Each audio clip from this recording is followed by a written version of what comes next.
विपक्षी एनडी गठबंधन के लिए मुश्किलें खत्म होने का नाम नहीं ले रही हैं। विपक्षी नीतीश कुमार के झटके के बाद अभी उबर भी न पाए थे कि बंगाल में अभिषेक बनर्जी ने सीट शेयरिंग पर सवाल खड़े कर दिए। इसके ठीक अगले ही दिन कश्मीर के सहयोगियों का असंतोष भी सामने आया। जम्मू कश्मीर नेशनल कॉन्फ्रेंस के सांसद हसनैन मसूदी ने अभिषेक बनर्जी से सहमति जताई कि सीट शेयरिंग को लेकर काफी समय बर्बाद किया गया।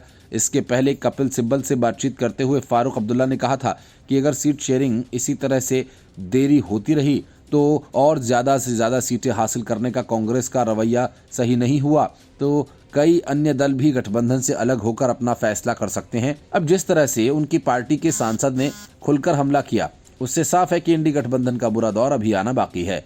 लोकसभा चुनाव में भाजपा को हराने के मकसद से एकजुट हुआ विपक्ष धीरे धीरे बिखरता जा रहा है। नीतीश कुमार इंडी गठबंधन छोड़ फिर से एनडीए के साथ जा चुके हैं और बाकी दलों के हालात भी कुछ वैसे से ही हैं। जम्मू कश्मीर के इस सांसद ने आगे जो बात कही वो कांग्रेस और इंडी गठबंधन के लिए और भी चिंताजनक है। हसनैन मसूदी ने कहा कि ये सही बात है कि सीट शेयरिंग को लेकर बहुत ज़्यादा वक्त बर्बाद हो चुका है। उन्होंने कहा जब बीते दिनों राज्यों के विधानसभा चुनाव हो रहे थे तभी इस पर बात हो जानी चाहिए थी, लेकिन इसे टाल दिया गया। इस तरह समय की बर्बादी हुई। विधानसभा चुनाव में इंडी गठबंधन ने अकेले ही जोर आजमाया था, किसी भी राज्य में सीट शेयरिंग नहीं हुई थी। गठबंधन में बढ़ रही असहमतियों पर हसनैन मसूदी ने कहा अंदरूनी बातें सतह पर आ चुकी हैं। पश्चिम बंगाल से हमारे पास कोई अच्छी खबर नहीं है। वहीं उत्तर प्रदेश में सीट शेयरिंग को लेकर अनिश्चितता बनी हुई है। सांसद ने कहा कि चूंकि कांग्रेस के पास बड़ी भूमिका है इसलिए उसे इसका महत्व समझना चाहिए और फैसला लेने की तरफ जरूरी कदम बढ़ाना चाहिए। उन्होंने आगे कहा कि अगर ऐसा नहीं हुआ तो फिर परेशानियां बढ़ती चली जाएंगी। ये report news of India.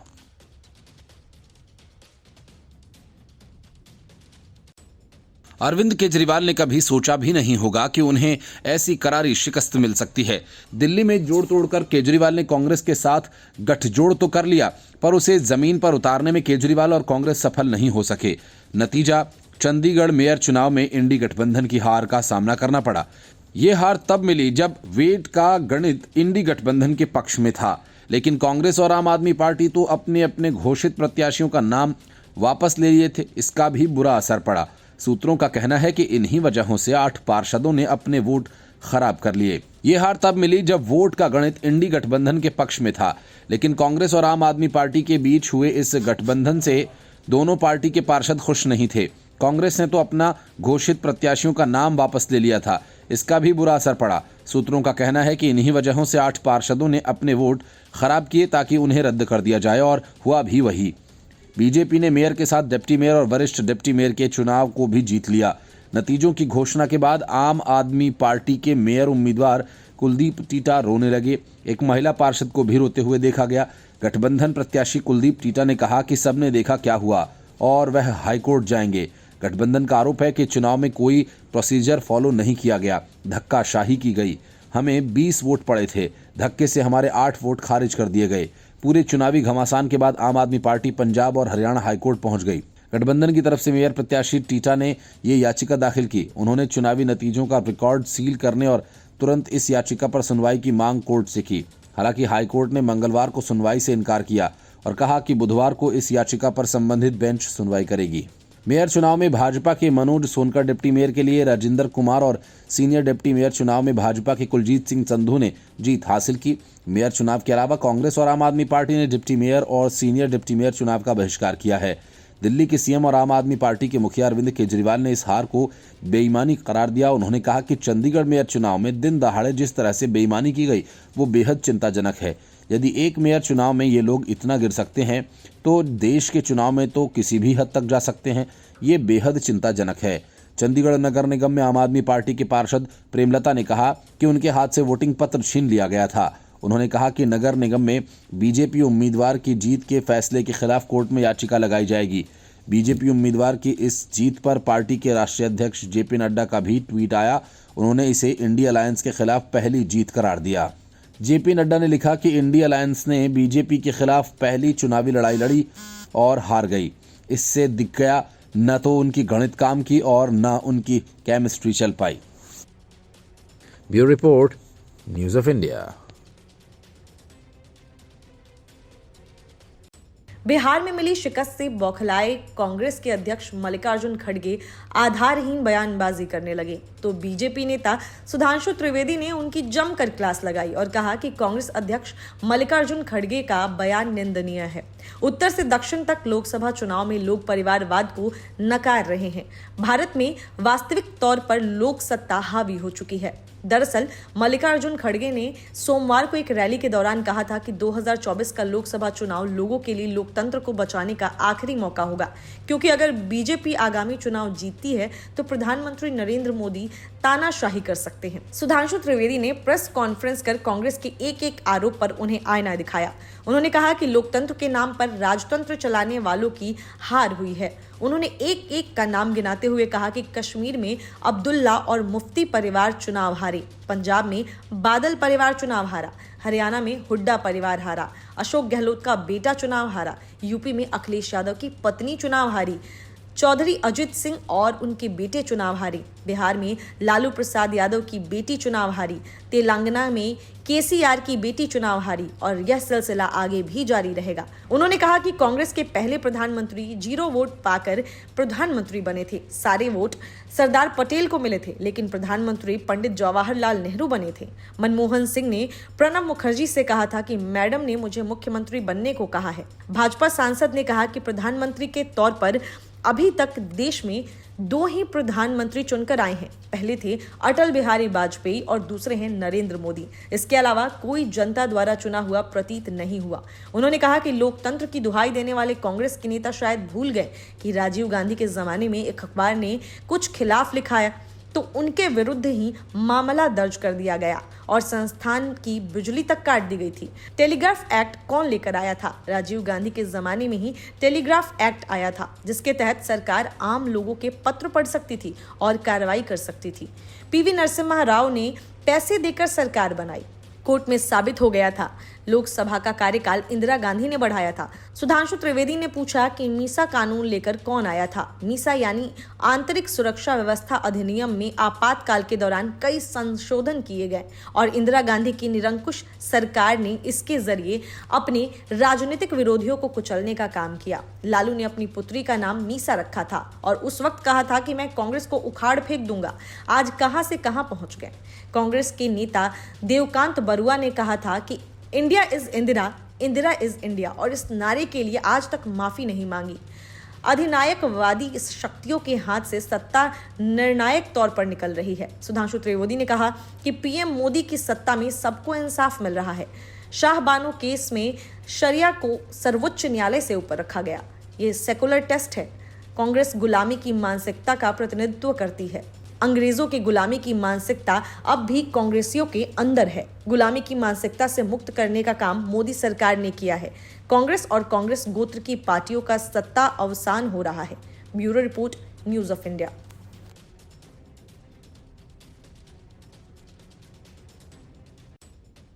Jharkhand के सीएम हेमंत सोरेन जिस तरह से ईडी से भागे भागे फिर रहे हैं, कुछ वैसे ही हालातों का सामना गठबंधन की दूसरी आम आदमी पार्टी के चीफ अरविंद केजरीवाल की भी हो सकती है।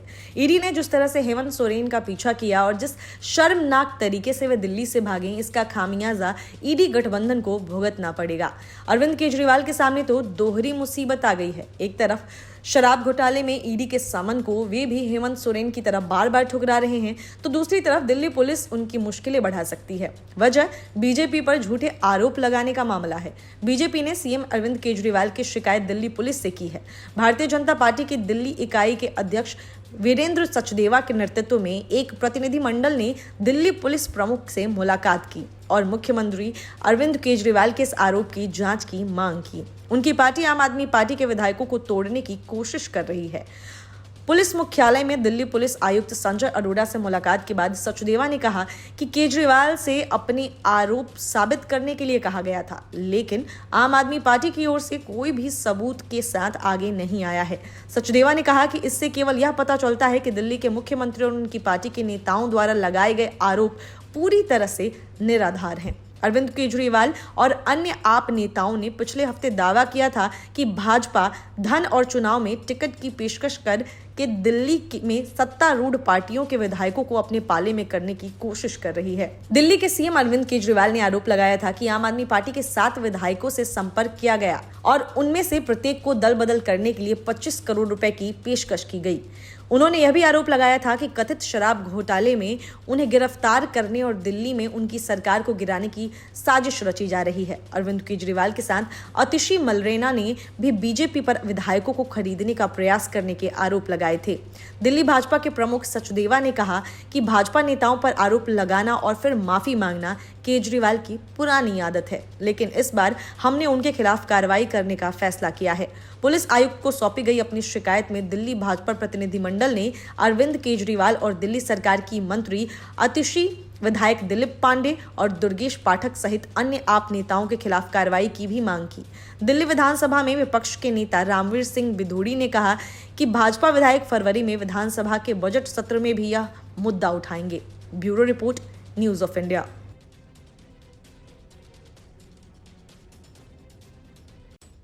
झारखंड के सीएम हेमंत सोरेन पिछले 2 दिनों से फरार हैं। बीजेपी ने पता बताने वाले को 11,000 रुपए का इनाम देने का ऐलान कर दिया है। ये पहला मौका है जब एक राज्य का सीएम ही फरार हो और ईडी उनकी तलाश चप्पे चप्पे पर कर रही हो। इसके पहले मनमोहन सिंह के कैबिनेट में शामिल एक केंद्रीय मंत्री इसी तरह से कई दिन तक फरार रहे। वह मंत्री कोई और नहीं बल्कि हेमंत सोरेन के पिता शिबू सोरेन थे। जब उनकी फरारी को लेकर विपक्ष ने मनमोहन सरकार पर सवाल उठाए, तब कई दिनों के बाद शिबू सोरेन ने अपनी गिरफ्तारी दी। अब वो हाल हेमंत सोरेन का है। किसी गुप्त ठिकाने पर छिपकर बैठे हेमंत सोरेन ने ईडी को एक पत्र भेजकर कहा कि उनके खिलाफ कार्रवाई राजनीति से प्रेरित है। रांची में सीएम आवास, राजभवन और ईडी कार्यालय की सुरक्षा कड़ी कर दी गई है। जेएमएम के सभी विधायकों को रांची में रहने के लिए कहा गया है। ईडी के खिलाफ होने वाला विरोध प्रदर्शन रद्द कर दिया गया है। झारखंड का सियासी पारा गर्म है। हेमंत सोरेन के सीएम पद से इस्तीफा देने की चर्चाएं हैं। उनकी जगह उनकी पत्नी को सीएम बनाए जाने की भी खबर है। इससे पहले ईडी की एक टीम कथित भूमि धोखाधड़ी मामले में मनी लॉन्ड्रिंग को लेकर झारखंड के मुख्यमंत्री हेमंत सोरेन के दिल्ली स्थित आवास पहुंची। ईडी की ये टीम 13 घंटे से अधिक समय तक यहां रही। इस दौरान उन्होंने परिसर की तलाशी ली। दिल्ली आने के बाद से जानकारी नहीं है कि हेमंत सोरेन कहां हैं। उनका चार्टर्ड प्लेन दिल्ली एयरपोर्ट पर खड़ा है। उनके स्टाफ के कई लोगों के फोन बंद हैं। उनकी BMW कार को ईडी ने जब्त कर लिया है। सूत्र बताते हैं कि हरियाणा की नंबर प्लेट वाली ये कार बेनामी है। उनके ड्राइवर से भी पूछताछ हुई, लेकिन सोरेन का कुछ पता नहीं चला। सूत्रों ने बताया कि कार से 36 लाख रुपए कैश के साथ कुछ दस्तावेज भी जब्त किए गए और इसके पहले प्रवर्तन निदेशालय ने 20 जनवरी को हेमंत सोरेन से रांची में उनके आधिकारिक आवास पर पूछताछ की थी। उसके बाद ईडी ने नया समन जारी करते हुए ये बताने को कहा था कि वह पूछताछ के लिए 29 जनवरी या 31 जनवरी में से किस दिन आएंगे। झारखंड मुक्ति मोर्चा महासचिव और प्रवक्ता विनोद कुमार पांडे ने कहा कि मौजूदा राजनीतिक स्थिति को देखते हुए सत्तारूढ़ गठबंधन के सभी विधायकों को रांची में रहने का निर्देश है। झामुमो, कांग्रेस और आरजेडी सत्तारूढ़ गठबंधन के सदस्य दल हैं। झारखंड के मुख्यमंत्री ने ईडी को भेजे पत्र में लिखा कि आप अच्छी तरह से जानते हैं कि विधानसभा का बजट सत्र 2 और 29 फरवरी 2024 के बीच है और अन्य पूर्व निर्धारित व्यवस्थाओं के अलावा उसी की तैयारी में व्यस्त रहेंगे। इन परिस्थितियों में 31 जनवरी 2024 को या उससे पहले एक और बयान दर्ज करने का आपका आग्रह दुर्भावनापूर्ण है और ये राज्य सरकार के कामकाज को बाधित करने और लोगों के एक निर्वाचित प्रतिनिधि को अपने आधिकारिक कर्तव्यों का निर्वहन करने से रोकने के आपके राजनीतिक एजेंडे को उजागर करता है।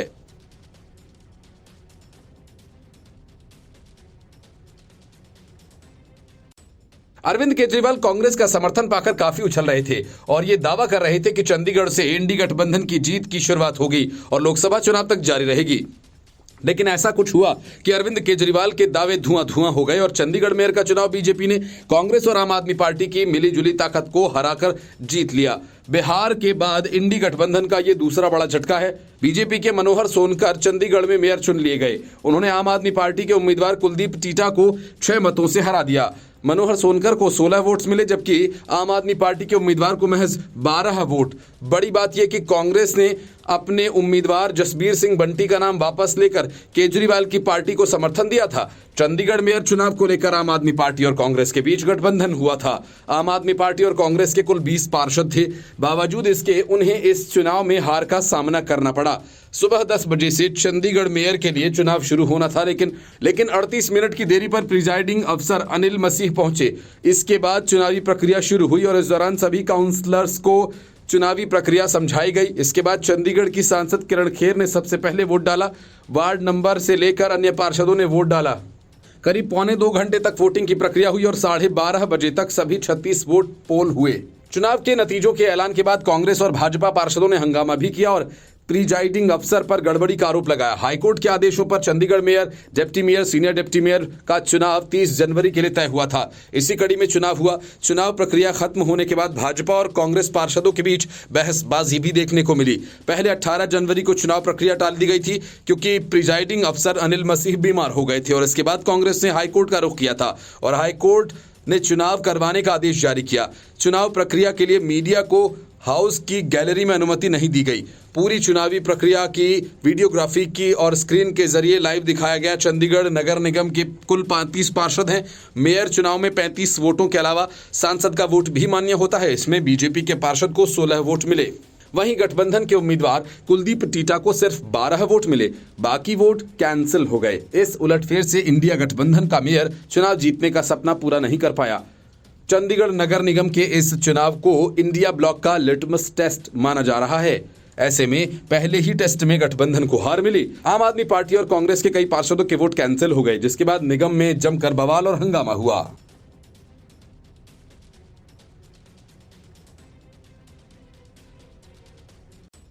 राजस्थान में रही अशोक गहलोत की सरकार ने खेल खेल में ही 2 अरब का खेल आकर डाला और किसी को इसकी भनक तक नहीं लगने दी। बड़ी बात यह कि 2 अरब के इस खेल में अब कि 26 करोड़ की गहलोत सरकार ने निक्कर और टी शर्ट ही बांध दी। विधानसभा में पूर्ववर्ती गहलोत सरकार के समय हुए ग्रामीण ओलंपिक खेलों में इस घोटाले को लेकर जमकर हंगामा मचा। सादुलपुर विधायक मनोज न्यांगली ने यह मामला उठाया। न्यांगली ने खेलों के आयोजन में बड़े घोटाले का आरोप लगाया। उन्होंने कहा कि ग्रामीण ओलंपिक पर 1 अरब 95 करोड़ रुपए की राशि खर्च की गई थी। इनमें से 1 अरब 26 करोड़ के तो निक्कर और टी शर्ट ही बांट दिए गए थे। उन्होंने मांग करते हुए कहा कि सरकार को इसकी जांच कराई जानी चाहिए। सदन में प्रश्नकाल के दौरान विधायक मनोज न्यांगली ने घोटाले के साथ ही अन्य आरोप भी लगाए। उन्होंने अधिकारियों पर सदन को गुमराह करने का भी आरोप लगाया। न्यांगली बोले कि 3 अधिकारियों की चार्जशीट मिल चुकी है। मंत्री की जानकारी इस तथ्य में छिपाई गई, ये सदन का अपमान है। उन्होंने खेलों के आयोजन से जुड़े तथ्यों को लेकर कहा कि ग्रामीण ओलंपिक पर 1 अरब 95 करोड़ रुपए की राशि खर्च की गई और इसकी जांच होनी चाहिए। इस पर वाणिज्य और उद्योग और खेल मंत्री राज्यवर्धन राठौर बोले कि पूरे मामले की जांच कराएंगे। ये बड़ी चिंता का विषय है। जितना बजट था उससे 4 गुना खर्च कर दिया गया। टेंडर प्रक्रिया पूरी जांच कराई जाएगी। ये जांच वित्त विभाग से कराई जाएगी। मुख्य खेल अधिकारी की भी जांच कराएंगे और इस दौरान 12 जिले में अवैध खनन की गूंज भी सुनाई दी। विधायक ललित मीणा ने इसको लेकर सवाल पूछा। उन्होंने कहा कि बिना लीज के खनन हो रहा है। इस पर मंत्री गजेंद्र सिंह खींवसर ने जवाब देते हुए कहा कि 15 जनवरी से अवैध खनन के खिलाफ अभियान चलाया जा रहा है। 12 में अवैध खनन के 18 मामले पकड़े गए हैं। वहां से जितनी भी शिकायतें आई उन पर कार्रवाई कराएंगे। बूंदी विधायक हरिमोहन शर्मा ने आरोप लगाया कि अवैध खनन के नाम पर पुलिस ज्यादती कर रही है। वहीं उन्होंने पुलिस अधीक्षक पर भी आरोप लगाते हुए कहा कि वे एक जगह खड़े वाहनों को पुलिस ने जब्त कर लिया। बूंदी एसपी ने उन वाहनों को अवैध खनन में लिप्त बता दिया, लेकिन जब जनता ने हंगामा किया तो रिवाइज प्रेस नोट जारी कर लावारिस बता दिया। पुलिस ने गलती छिपाने के लिए वाहनों को लावारिस बताया।